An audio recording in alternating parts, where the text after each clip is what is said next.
देश में पिछले करीब एक सप्ताह से कोरोना के मामले लगातार बढ़ रहे हैं। पिछले 24 घंटे में कोरोना के 5,233 नए केस सामने आए। हालांकि करीब 70% केस केवल केरल और महाराष्ट्र से ही आ रहे हैं, लेकिन बढ़ते मामलों को देखते हुए चौथी लहर की आशंका जताई जा रही है। उधर एक्सपर्ट्स का कहना है देश में कोरोना महामारी एंडेमिक फेज में है और थोड़े बहुत केस आते रहेंगे।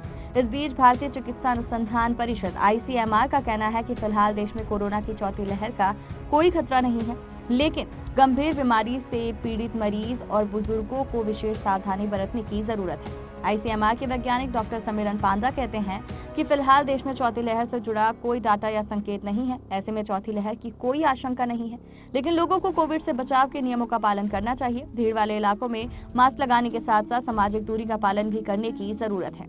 Covid expert doctor Yaduveer Singh का कहना है कि देश में कोरोना के बढ़ते मामले चौथी लहर का संकेत नहीं है।